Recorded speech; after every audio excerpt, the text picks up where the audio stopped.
Hi everyone, I'm Dr. Sachin Ambekar, Director of Minimal Access Surgery and Medical Director at Massh.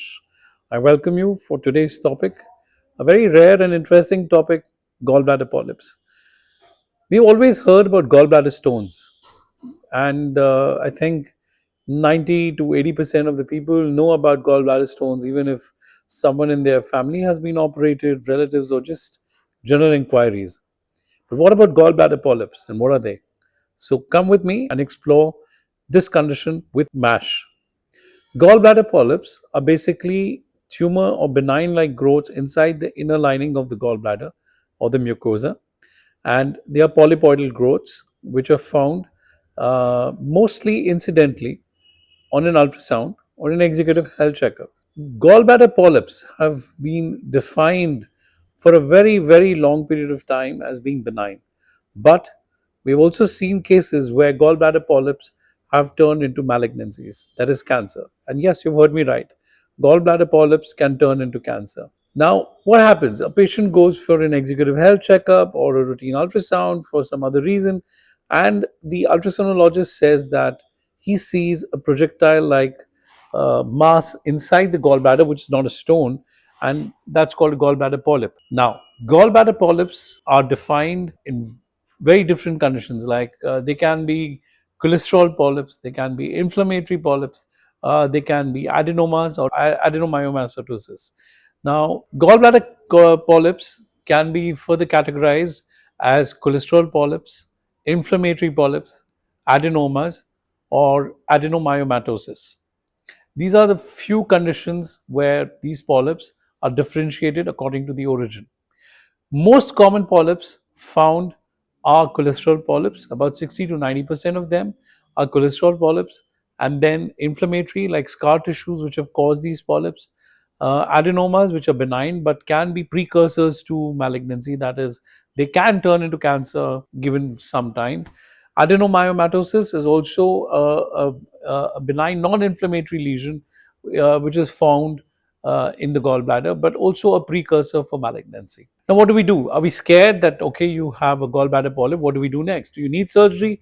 The answer is no. Not every gallbladder polyp is needed to be removed. That means you do not need to undergo laparoscopic cholecystectomy, or in other words, removal of the gallbladder.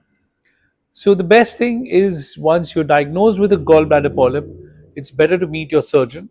And I think the confidence which you will get by meeting him would be to the fact that you would not have to rely on just basis knowledge on Google. Gallbladder polyps can be predominantly one or multiple. Now, if you have a single polyp which has been diagnosed, if the size of the gallbladder polyp is less than 6 millimeters, I don't think you need to worry.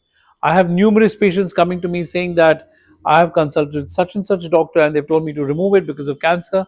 But the size, if it is less than 6 millimeters, we can always do a yearly checkup of the gallbladder by an ultrasound, and to see that the size has not exponentially increased.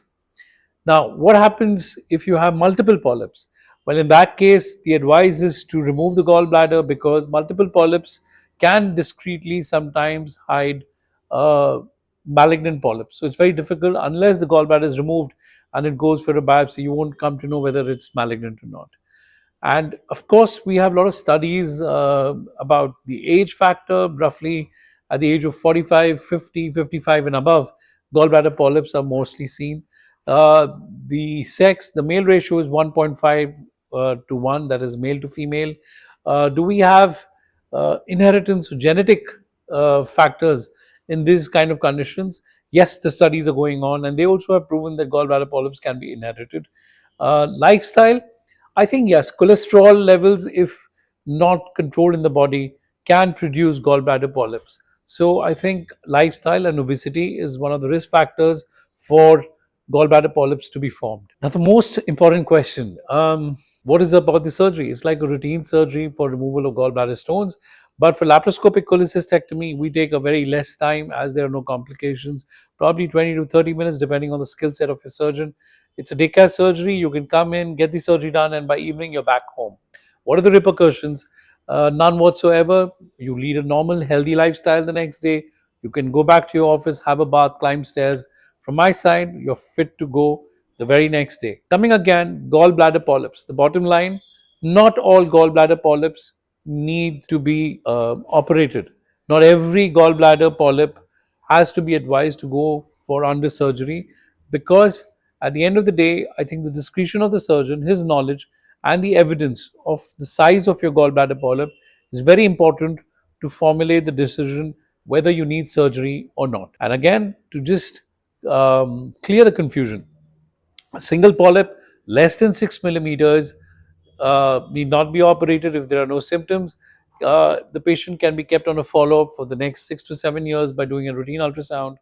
If the size increases more than 6 millimeters, or a 10 millimeter size or an 18 millimeter size, is better to remove, because the bigger the polyp, there are chances of getting into malignancy or cancer of the gallbladder. And if you have multiple polyps, the advice is to go for surgery. And I think the most important thing is, do not fear of gallbladder polyps if you've been diagnosed. Thank you.